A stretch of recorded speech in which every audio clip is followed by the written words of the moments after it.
Good afternoon, everybody, and welcome to yet another session on Q&A on Hinduism. My name is Nishit Kotak. I'm here with the team from Hindu Academy, and today we are joined by a very special guest. We are joined by Claudia Carbayal. Namaste, Claudia. Thank you for joining us today. So viewers, if you are joining us today for the very first time, you may be watching us on Facebook or YouTube on the Hindu Academy channels. Please do remember to like, share, and subscribe this very special broadcast today. And let me get straight away into introducing Claudia. Claudia is the founder of Inner Well-Being, and she is a coach, a speaker, and a teacher of yoga, psychology, and meditation in Dallas, Texas, USA. Claudia holds certifications as Associate Prevention Specialist by the Texas Certification Board of Addiction Professionals and in psychological first aid. Her work covers a variety of topics, including mental health, yoga, meditation, life skills, psychology of addiction, and multicultural competence and awareness. For more than 20 years now, Claudia has worked in the field of human rights and international law. She collaborates with organizations serving individuals who have experienced human rights violations and domestic violence. Claudia leads classes, workshops, and webinars in the fields of personal development, self-growth, yogic sciences, meditation, mental health, and psychology, including self-knowledge and emotional regulation, to help lower the individual's intention to use unhealthy coping mechanisms. For the past 3 years, Claudia has completed her coursework related to a Master's of Science in Clinical Mental Health Counseling at SMU Simmons School of Education and Human Development, and is doing her clinical experience at a mental health clinic. In 2008, Claudia earned a Master's in International and Comparative Law at SMU Dedman School of Law. Claudia, it's a pleasure welcoming you on today's broadcast, and we look forward to interacting with you very shortly. However, at this present moment, what we're going to be doing is we're going to be looking at one of our focus videos. So if you're new to this channel, let me tell you how this session works. We run for about 1 hour, and the first 20 to 30 minutes are spent on a focus topic, which we start off with the video from Jay Lakhani, one of the past videos, and then we'll do a little discussion around it. And thereafter, we move into live Q&A, where we will answer the questions that you will be posting in the comments area on YouTube or Facebook. So today's topic is going to be about yoga, and I'm going to be just sharing a little video. It's about yoga, mindfulness, etc. And so this is the little video. I hope you will enjoy this, and then we'll come back and have a little discussion and bring Claudia into the discussion as well. Thank you.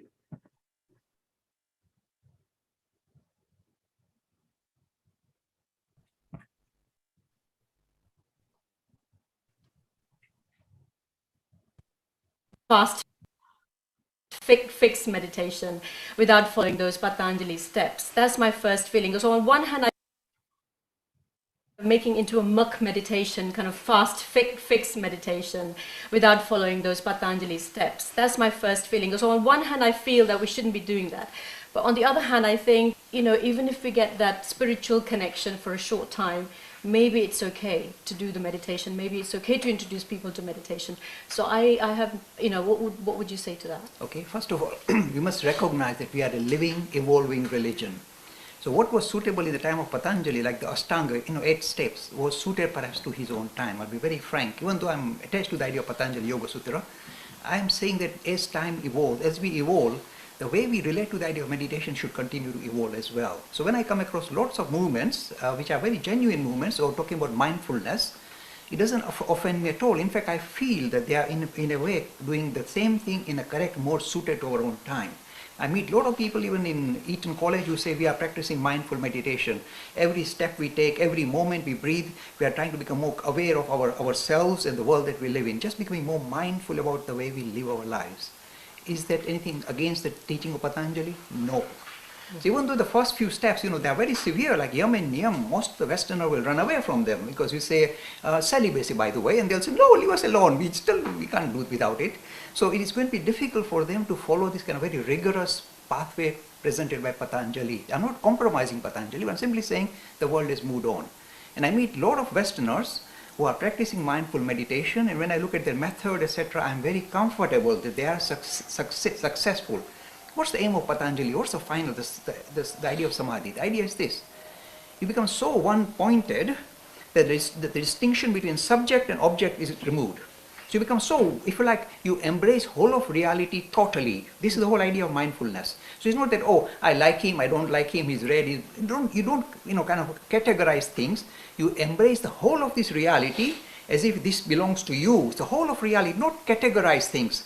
And if you can do that, that's called mindful meditation. If you can do that, you're in fact, I'm quite comfortable that perhaps you don't need all this, the very difficult disciplines that are imposed by Patanjali.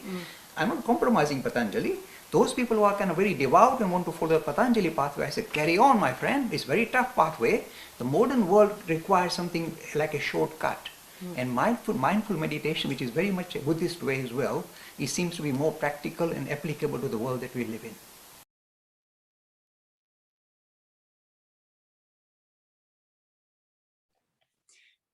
So that was a really inspiring video, and it would be very interesting to sort of hear about Claudia's thoughts on mindfulness and meditation and what your personal experiences are.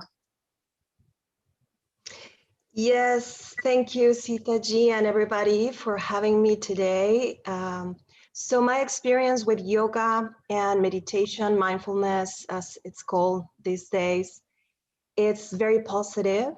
I don't know how could I live without it for so many years. I started practicing yoga more than a decade ago, and then I became a teacher, certified. And then I started to really appreciate more the philosophy of yoga after doing the yoga exercises or the yoga asanas.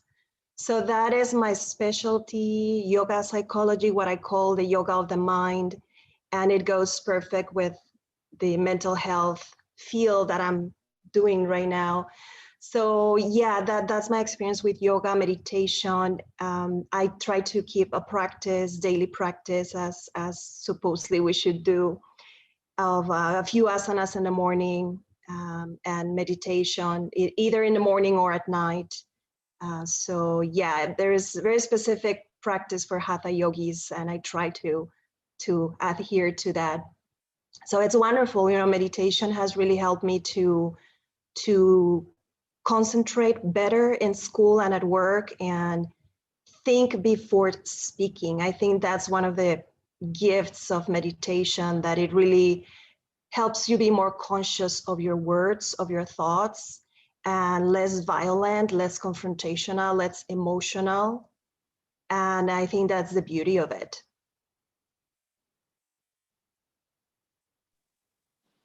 Yeah, that's thanks for that, Claudia Ji.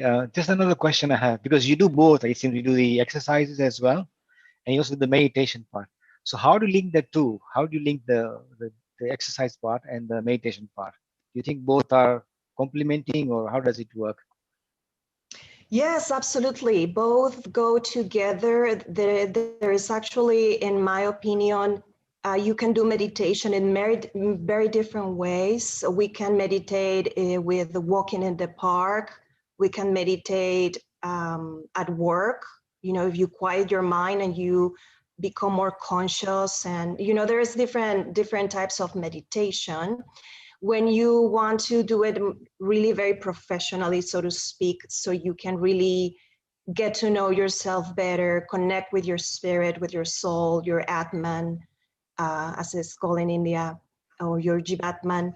You have to do it as a practice and do it every day, or at least be consistent, and it builds on you. So the yoga of exercise keeps you healthy and strong. What we learn in hatha yoga and the science of yoga is that the yoga of exercise, it's merely a preparation for meditation, for a serious practice. So there's nothing wrong with doing yoga only. It's still beneficial, the exercise. But for me, that's not enough. You know, for me, that's preliminary to keep my body strong and healthy and flexible without aches and pains as long as possible, because we all decay and we all get old, and that's okay. But make it more comfortable so I can do meditation better. So that's the whole point. That's the link between yoga, exercise, and meditation, or the yoga of the mind. So both are necessary. Wonderful answer there, Claudia ji. So next question is, if we are focused on Hatha Yoga, would you recommend certain exercise which someone can do daily that could help them be better and be prepared for meditation? Yes, Manish ji, of course, these days with technology, there is really no excuse. Hundreds of years ago, you had to go to a guru or a school, probably miles away. But these days, you can just go to YouTube or Facebook and search on any search engine. You can search for yoga asanas. And then you are going to discover your favorite teachers, you know, from India or from anywhere, whoever you click with. And do simple asanas, you know, they are called sun salutations. And I don't want people to think that yoga is complicated or you have to be flexible or you have to be thin. Nothing, you know, yoga doesn't discriminate. It's for everyone in the world. Doesn't matter if you are overweight, if you're short, if you're tall, if you are even discapacitated in a way. There are some exercises with a teacher to guide you for your constituency. But yeah, sun salutations is a very easy routine. You can find it anywhere on YouTube and just follow the video. So that's very good. You have access to that. Yeah, no, that's really fantastic. And thank you so much for sharing. I was also wondering, because in the West especially, there's this perception of yoga just being physical exercises. And we know that there is so much more to yoga than just physical exercises. How do you sort of encourage people to think deeper about yoga and sort of understand the more spiritual side to it rather than just the physical side to it? Yes, that's a great topic, Sita ji, because that's one of my missions, so to speak, in life. I'm inspired to inspire people to discover more about the depth of yoga. Yes, because in the West, it's very slowly gaining more interest, more appreciation for the science of yoga and meditation and all of that.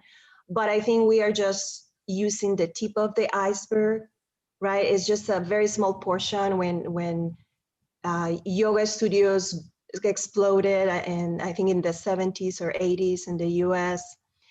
And it's fine, that's very good, but that's not all. That's just a very small portion. So I try to do talks, and I have my own YouTube channel, and I talk about that, you know, a lot about the yoga philosophy, how it's a gift to the world.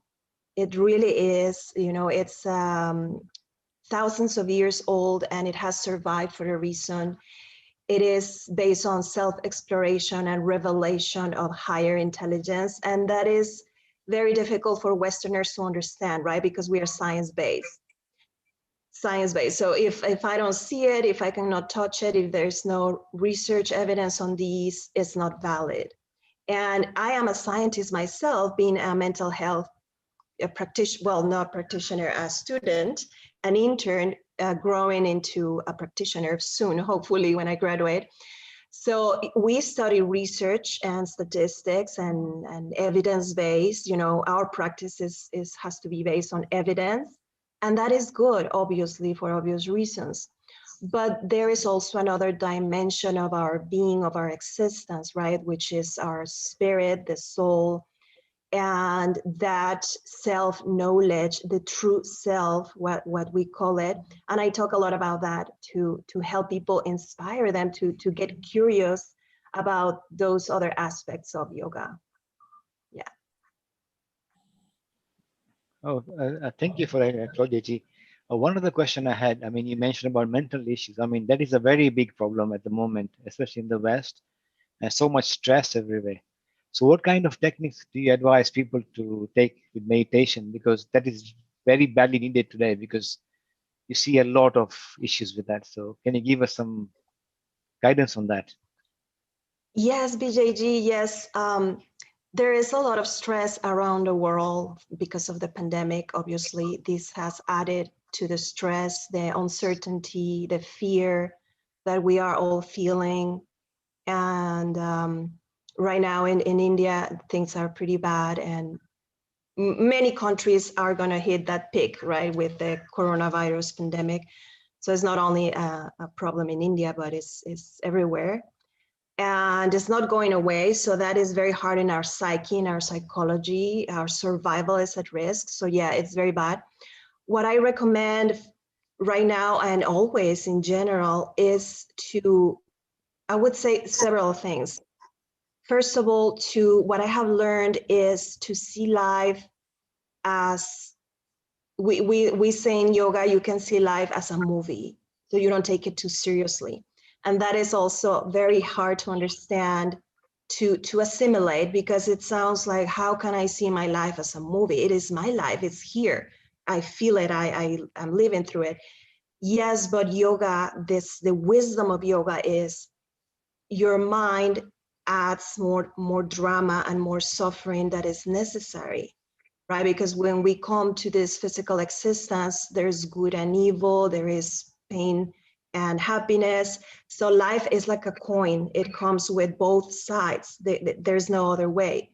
So if we accept that everything is temporary, everything is momentary, right? And the past is gone, the future is not here. So we only have this present moment. So one of the tools of yoga is to not excessively worry about the future, because it's not on our control, and not living in the past, painful memories, suffering. And that's one of the pillars of yoga, right? Like, see life as a projection and understand your mind. That's the yoga of the mind. That's what I wanted to write this book that I wrote, that is in the process of being published, Yoga Psychology for Mental Health. That is precisely that, because the techniques are there for us, right, to apply them. And many psychologists have been already applying it. This is nothing new that I invented, of course. So that's one thing, to understand that. And then after we see the world as two sides of the same coin, it comes with suffering and happiness. There is techniques, specific techniques for each person. There is breathing exercises that calm the nervous system, the parasympathetic system, the nervous system that triggers fears, excessive worry, panics. This really works. The seers and rishis of India discovered thousands of years ago, maybe 5,000 years or more. They knew, because they devoted their life to explore these tools, experiment with them, and apply them to calm the mind, to be more at peace, even in the face of suffering. So that's what I recommend. I don't know if that it's clear, but yeah, just learn to see the world from a different perspective. Be more curious about what yoga has to offer. Study these tools, apply them, and if they don't work, well, you move on. But if they work, you are going to have this beautiful gift. Yoga of exercise is wonderful because it incorporates exercise, movement, and breathing, and meditation, because you have to focus on the moment. And then meditation, mindfulness, you can join workshops and classes, and it really, really helps for stress and any mental condition. It helps. Wonderful answer, Claudia. Next question. Would you tell us, how did you get started on this yoga and meditation? And if someone wants to get started, how should they proceed? I started, like I said, more than 10 years ago, probably it's going to be 14, 13. I started really getting into it, like practicing yoga. How I started, I think, I think when you're ready, you're ready. I really believe in past life experiences, like the yoga philosophy teaches and demonstrates. It explains so many things, you know, it makes total sense, past lives, reincarnations. So probably in my past life, I was prepared to explore yoga more deeply in this lifetime and everything that I'm exploring. And I was going through separation from a partner of many years, longtime partner, and that was hard. You know, relationships are the source of a lot of pain for people. So even when it was amicable separation, it was more my decision. So I caused a lot of suffering to someone I loved very much. But sometimes relationships grow apart, and you know, there's nothing you can do. And the best thing is to take it in a peaceful way, see what you can learn. Why is this my destiny in my life, not to be with this person anymore? Try not to do harm to anyone. And yoga helped me to do that. You know, I say, I'm gonna start doing yoga, see how I feel.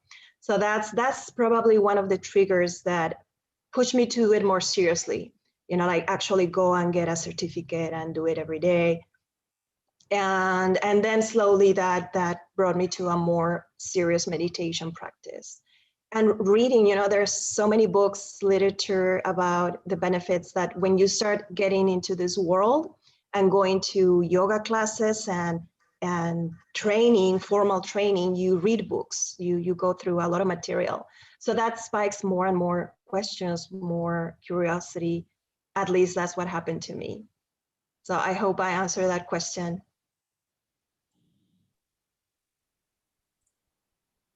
Thank you, Claudia ji.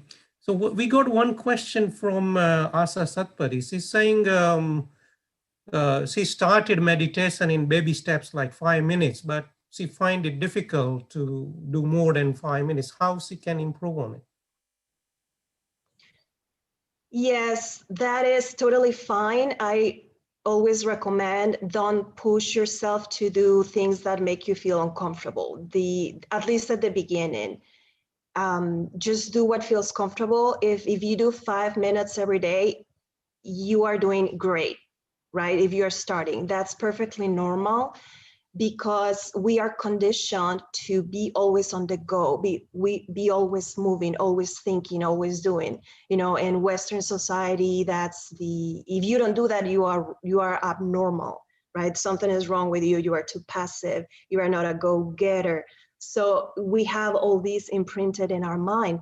So it's very good to try to compartmentalize, right? So you can be very active in your life if you want to, and achieve things and be very active. But then for your health and your mental health and your spiritual growth, you can put yourself in this little cocoon for meditation and just quiet your mind and don't think about anything. So slowly you will see how you will get better and better, and you can add more minutes. And sometimes you can get to 30 minutes and an hour. And even if you have been doing 30 minutes for 5 years, maybe someday you feel very restless and you only can do 10 minutes. That's fine. That's absolutely okay. So just go with the flow. That's my recommendation. And trust that if you are really serious about it and you really want to improve, you'll get there. You'll get there. Just breathing, being in the moment, accepting that you are feeling restless. And I have a very beautiful meditation that I'm going to do live this afternoon about that, about how to be in the present moment and not wanting a result. Don't attach to the result. Just be in the moment, whatever minutes you can do. No, that's such valuable advice. Thank you. Also, just wanted to ask you a little bit about your books. What kind of advice and guidance you offer in your books, really? Sorry, Sitaji, what kind of guidance about what? About meditation that you offer in your books, in your publications. Oh, yes. I'm very excited about that book. It took me, I think, a couple of years to write it. it's never done. You know, it's like a painting for an artist. I keep adding things and adding things, and my editor said, that's enough. It's good enough. So I go over the sources of yoga. It's like a research book combined with my own experiences. So I do a lot of citations of conversations I had with teachers in India, with gurus who became close to me, and I appreciate a lot. And even Swamis and Prabhajikas here in Dallas from the Vedanta Center that I go to. So our conversations, I add things that they have told me, have taught me.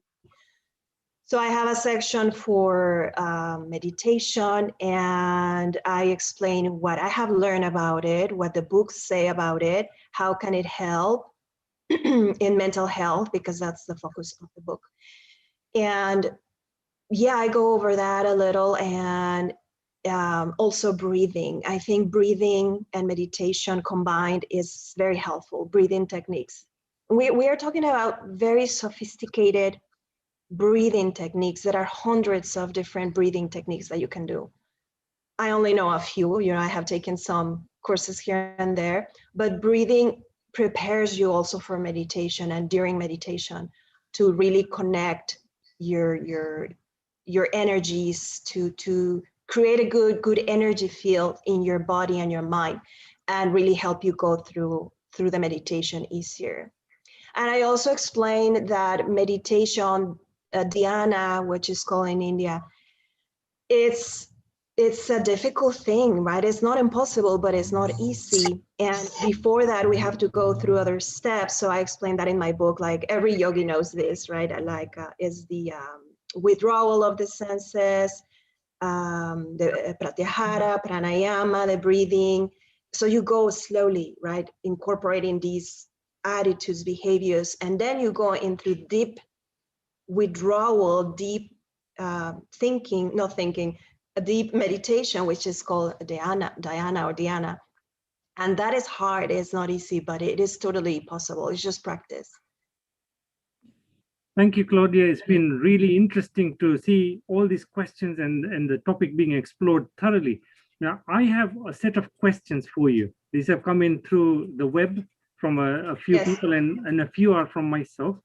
And what I'd like to do is just do like a rapid fire session where you can give me quick answers to some of the common questions that have been asked by the viewers. So number one, what is yoga? Discovering yourself, your true self. Fabulous. Can I do yoga if I'm not flexible? Absolutely. Okay. Do I need to lose weight before I can start practicing yoga? Absolutely not. You will lose weight when you start practicing yoga. Superb. So how is yoga different from stretching and other kinds of fitness exercises? It incorporates a mindful approach. You are not distracted. You are exploring yourself, your spiritual side. Thank you. How many times a week should I practice it? Whatever time works for you. I don't prescribe any specific formula, but ideally every day. Okay. If it is every day, what is the best time to practice it? Morning, afternoon, evening? The yoga teachings tells us that is great to do it at sunrise. That's why we call it sun salutations. There is no short answer for these, but that's the short answer. It has to be with the energy field in the atmosphere at sunrise.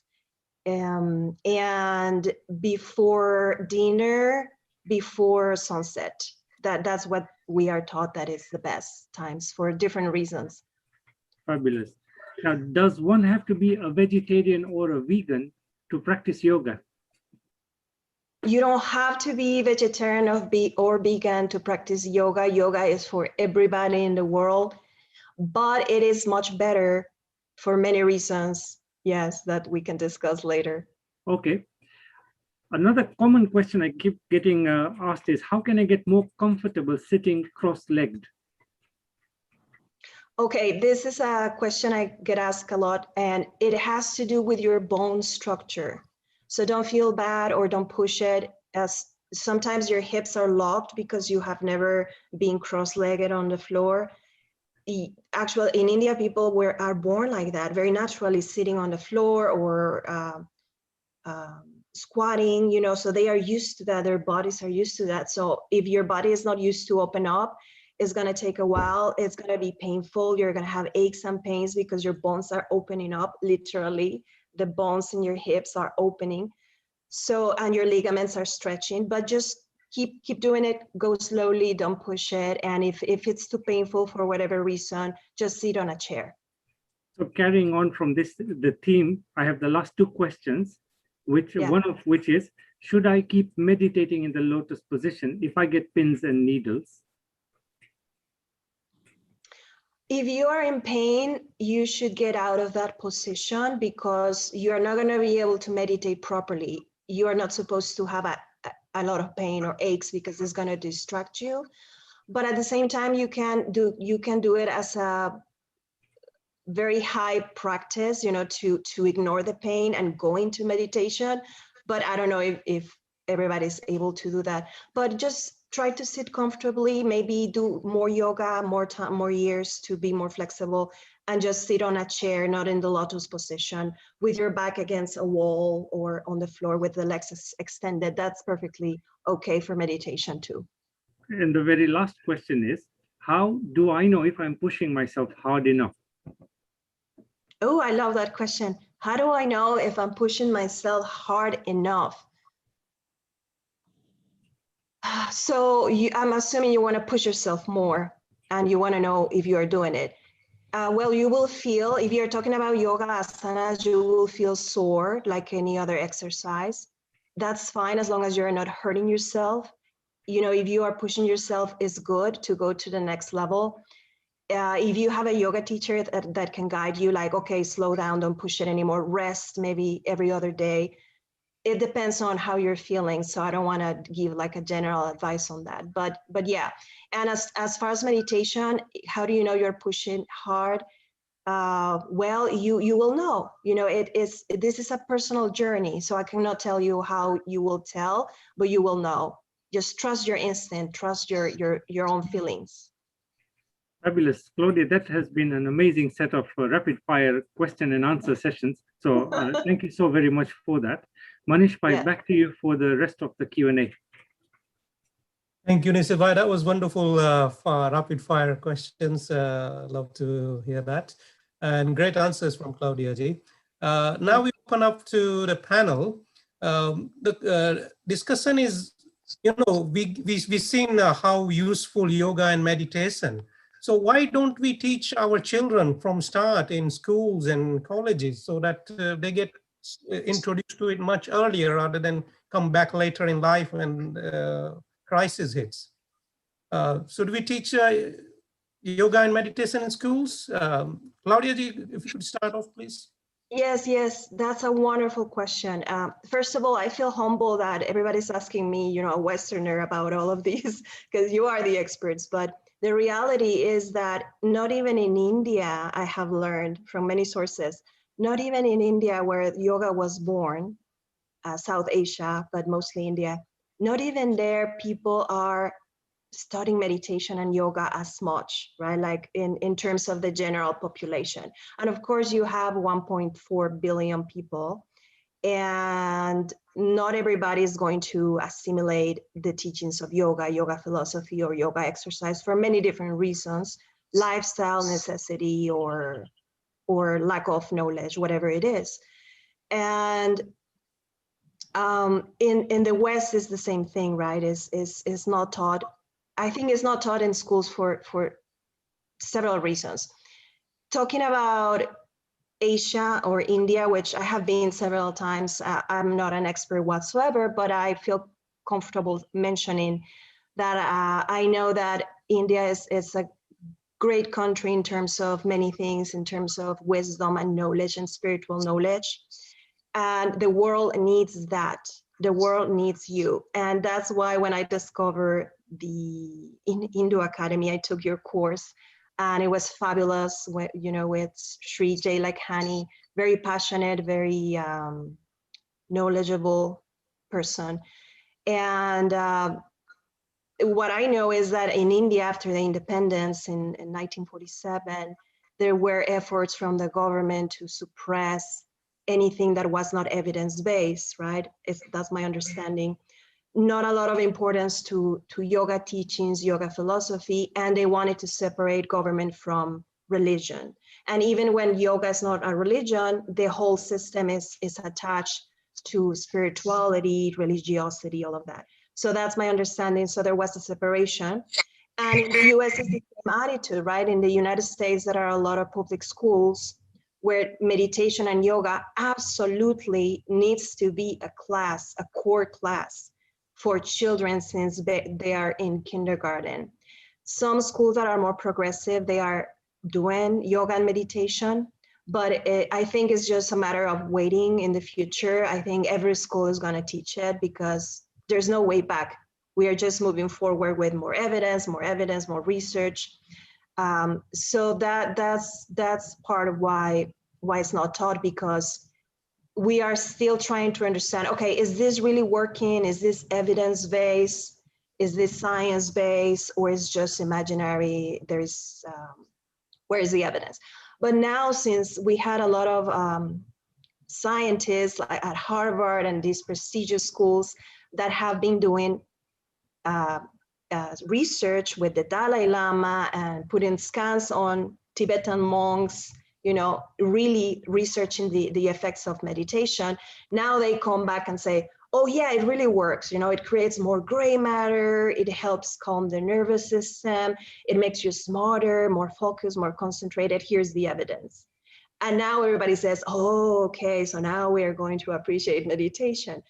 In India, they have been saying that for thousands of years, right? This is the benefits, and way more that in the Western world we still don't know.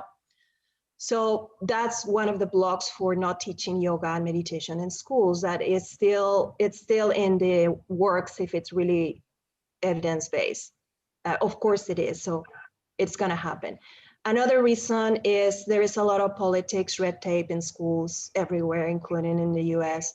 So for incorporating something new to a curriculum, it has many years passed, you know, like it's just the way it is. And I think that's all. I mean, I could talk more about it, but I think it's absolutely necessary for everybody, yoga and meditation. I would like people to see it not as a luxury. It's not a class that you get a ticket and you go to a yoga studio to look good. It is a wonderful tool, a gift from God or whatever you believe in, life, destiny, for evolution of human beings, for evolution of our soul, our spirit. We are three-dimensional or multi-dimensional. We are body, mind, and soul. And that is part of yoga and meditation teachings. And a lot of people they're not ready to grasp that. They are not interested. So I think if we start in schools when we are very small, at least we will have the knowledge already. So it's so important, so important. That's a great answer. Vijay Bhai, would you like to add on that, please? No, I think that Claudia just covered it very fantastically well. I think the thing is, as she mentioned, that at independence, I think the syllabus and Indian syllabus was primarily given to the, I think, the Marxist communist ideology, which was very strong at that time. And they kind of set the initial syllabus and the guidelines for education. And as Claudia mentioned, that there was a keen need to not have religion at all. So there was no religion kind of taken now, which is really a pity, really, because I think that was seen from a kind of Western angle. Really, India is based on dharmic philosophy. Dharma is not like religion. So somehow, I don't know why they picked that idea. It's a pity, really, because I've seen it being practiced in many private schools in India. Also in some gurukuls, like my father's gurukul practice it. And it's a fantastic tool. But as Claudia said, there's so much politics, religion in there. But the thing is, it is going forward. There is no way backward. Everybody knows it works now. And I think even here in the UK, I've done some classes in schools. And so has Jay Bhai has done classes to get kids to practice some basics of yoga. So hopefully, thankfully, in a couple of years, I think it become mainstream. Yeah. Sita, you add anything? I mean, just to add, I was lucky enough to go to a school which actually taught meditation right from the age of 4. And what we used to do is at the beginning of every lesson, at the end of every lesson, we would have something called not meditation, but a pause. So as a child, obviously, you keep wriggling and opening your eyes and stuff like that.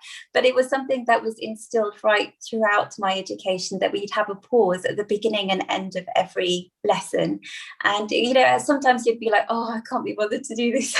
But I really found that as an adult, it's something that can really hold your hand, especially if you're going through tough times or anything like that.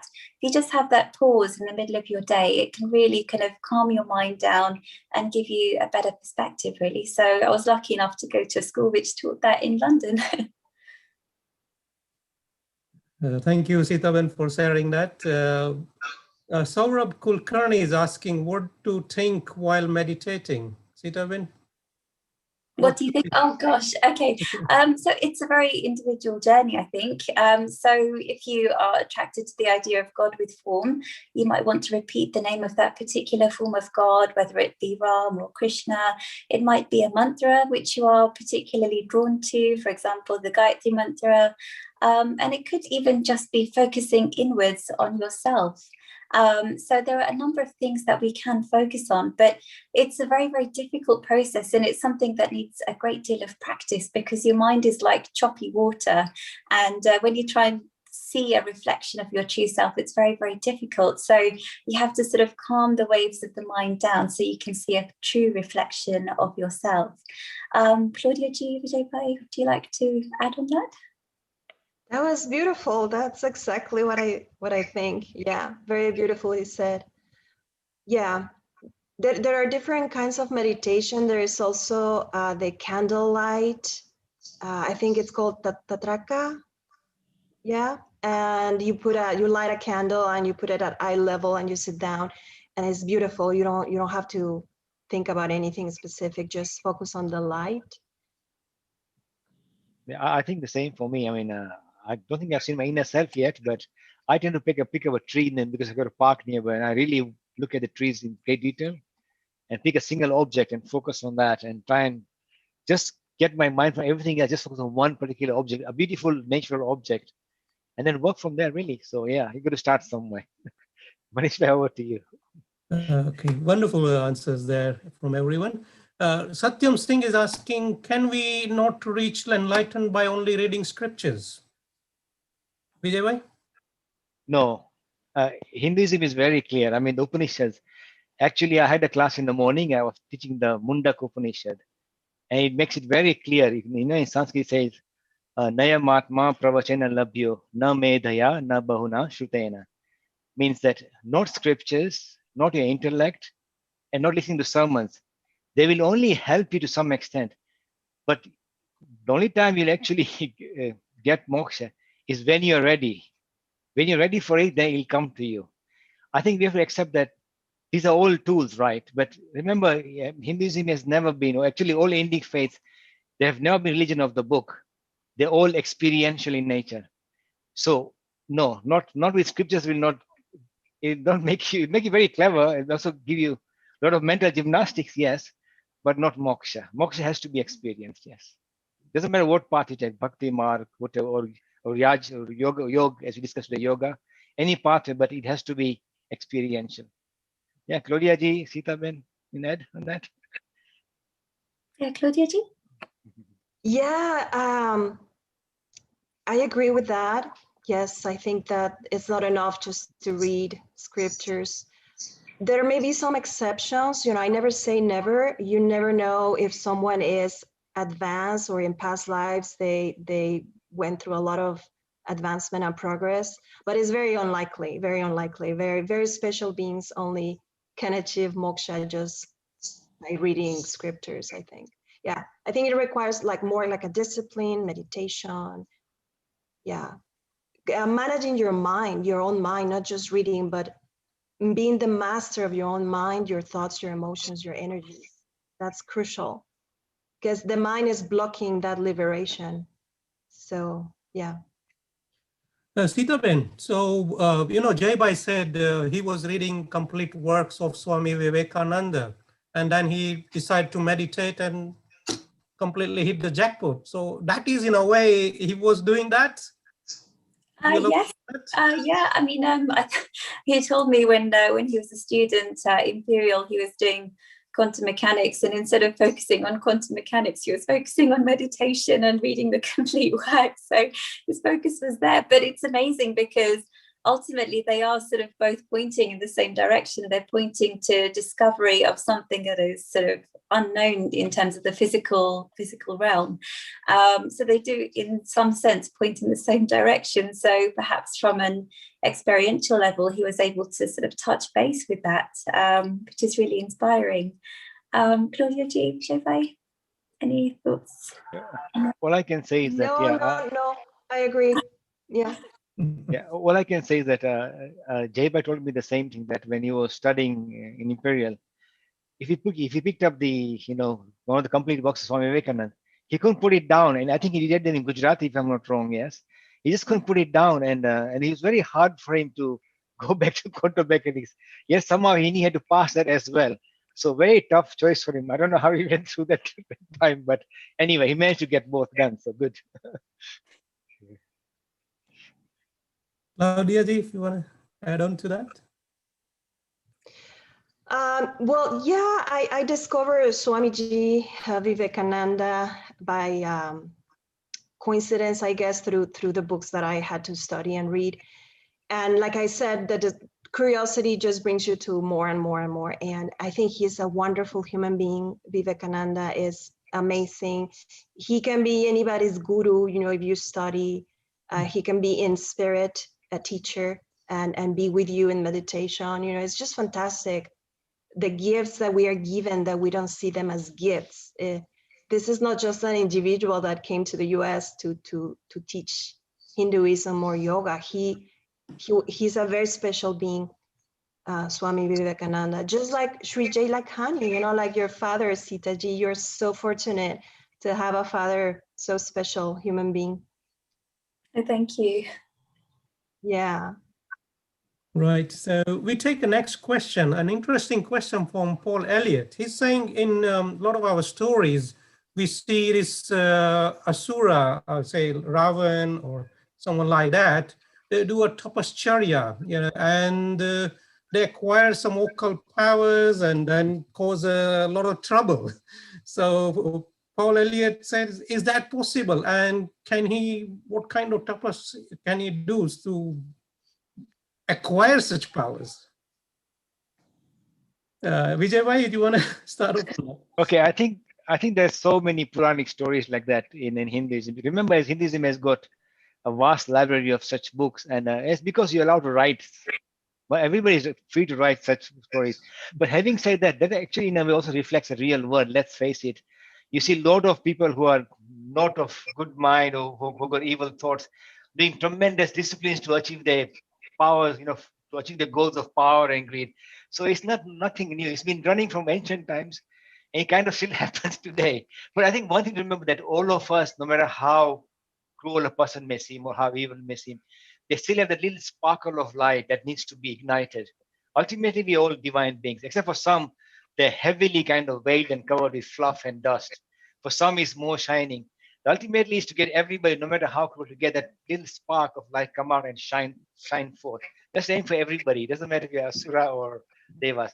But as I said, the Puranic stories are mainly in a way, in a moral context, in a very ancient context. So some are actually even mythical, obviously, but hey, it's part of our history, and it's so it's there. That's all I can say on it. Sita, Yeah, I mean, like you've said before, you've covered it amazingly. So it's part of the Puranic stories. It's not something that literally happened. These are just colourful narratives to help draw us towards spirituality, and that's the important thing to remember. Although there is mention in the scriptures of certain different types of devotees. So you get some devotees who always want something from God, and they're only praying to God not because of a love of God, but because they want this or that. They want this power or this or that. But the best devotee, which Krishna says, is the one who just wants me for the sake of me, who wants God for the sake of God alone. That's the sort of the best devotee, and that's ultimately what we should all aim for. Claudia G? Wow, that was so beautiful. I learned a little bit about the Asuras by reading the Devi Mahatmyam, a beautiful, I think it's a tantric text, beautiful about Devi Durga, the goddess Durga.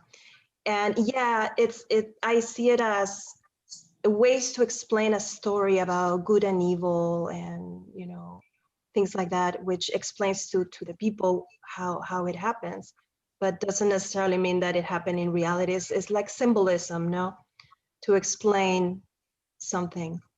Mhm. Wonderful answers there from the team. Vasuki Rao is asking, is there really something called moksha? What is your experience? Claudia ji, want to get it started on that? Well, is there really something like moksha? Okay, I hear a little bit of doubt in the question. Maybe I don't want to assume. It's okay. Yeah, moksha or mukti, liberation. There is something like that, yes, because the entire yoga practice is based to reach that goal. So that there could not be such a wonderful practice lasting for thousands of years if there was not people who really achieve liberation. And I think that simply means that you become the master of your mind and your emotions. You grow to a certain level where suffering is not manipulating you anymore. You are not a victim of life. You are the master of your kingdom.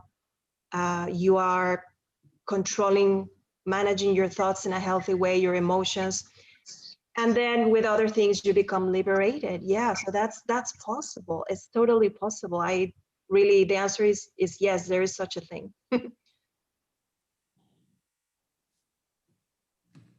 I don't know who else. Add on to that, please. Yeah, all I can say is, yeah, I agree with what Claudia just said, that actually it is true that personally, when you go on that journey, you of course have doubts, and there's nothing wrong in being agnostic. It's okay. Just don't just, okay, of course, we know in Indian history, there's so many good examples. Like we have, Raman Maharishi, Ramakrishna Paramhans, Anand Mahima, who have achieved this kind of state of, moksha, liberated themselves. But, it's okay to say, look, I haven't achieved that state, but hey, I'm aspiring to that state. And don't just take somebody's word for it. Be your own master, as Claudia says. Ironically, the word Swami actually means that. Swami means the one who has mastered. And if you have noticed, the ancient acharyas of India, like Ramanuja, they have these 3 sticks. They hold the staff with their 3 sticks. And they actually represent mastery over speech, mastery over deed, and mastery over thought. And that's the Swami. Nothing like that. You don't have to wear orange clothes, nothing like that. So one who first, of course, you master yourself. If you master these 3 things, then you're on your way to finding your true self. But if you don't have, otherwise you go stuck in this mundane world. So you have to kind of discipline yourself. It can be achieved. It's been proven by other great spiritual giants in this world, in the history of humanity. So yes, it should be possible. It's there. Sitaji? No, I think you've both covered it amazingly. There's not much more I can add really, apart from you can only really know about moksha until you actually get there yourself. And up until that point, we have to rely on people who have achieved it themselves, and we rely on them for guidance and support, as well as all of the wonderful scriptures that we have in our Hindu philosophy. So we just have to keep going, and hopefully we'll get there one day. Wonderful. So we got a last couple of questions. One is from Keno Panisat on YouTube, and he's asking that when one meditates or does yoga and goes to a higher level of consciousness, is it just a neural reorientation of the brain and hence can also be achieved by some sort of medical gadgets, or is it something different or what we call divine? I can have a go quickly. I'm not an expert, but look, if it's just with gadgets or medical or even some drugs some people take, there'll be a glimpse and you're not a master of it. It's just altering your kind of body with chemicals. But if you really achieve this divine state, then actually your life will change. And that's the key indicator. If you look at the great yogis of India or the rishis of India, their life is entirely changed. You can actually feel that vibration when you go near them. And you feel that these guys are now on a different plane altogether. I mean, people like, the great saints, like Ramakrishna Paramhans, they had tremendous difficulty coming to our level and interacting with us. I mean, they're always living on the higher plane. So when you see that, it's okay, this can't be a continuous, medical gadget thing. It's truly a person's life has actually changed. And that's the best, I guess, indicator. The life is changed and you can see that it's happened. And that is perhaps the best evidence that actually there's more to, life than just our mundane life. Yeah. Claudia, can you add on that? Yeah, I was thinking that we also know that we can achieve a higher level of consciousness, which is the path to liberation, right? Sometimes we see liberation as one single event in our life, like an explosion, and we are going to know exactly what it is. But no, maybe it's cyclical, right? Maybe you feel liberated, you feel like you achieve moksha, and then you go back a little bit retrograde, so to speak, and you have to keep practicing. I mean, it's so personal, so individual that we cannot really say much about it, right? But what I wanted to say about consciousness is that we know that we can achieve high levels of consciousness either by suffering or by learning, right? So a lot of people achieve it, this kind of liberation, by it clicks with them, they get it when they have suffered so much that they have a complete transformation of consciousness. Or other people don't necessarily suffer, but they get it by studying, by practicing yoga, meditation. One day it happens. So yeah, it can happen both ways. Like I was thinking about Eckhart Tolle, the spiritual teacher born in Canada. He does workshops and talks around the world, very famous, Eckhart Tolle. He wrote The Power of Now. And he had a kind of liberation, he calls it a type of moksha, liberation, higher consciousness through suffering. He wanted to kill himself. He was in a chronic depression and he suddenly understood something and it clicked and he had this epiphany, this liberation from plain suffering. He was homeless. It's a great story. So I hope that helps for the viewers to have those perspectives in mind, right? Sitaji, do you have any input on this one? Yeah, I mean, all I can really add to that is you've both covered it amazingly, but it reminds me of, people who take drugs, they try and sort of get that out of body experience through drugs or through physical means. Whereas this is something which is so beyond the physical that you can't try and replicate it just through a physical sort of, chemical reaction.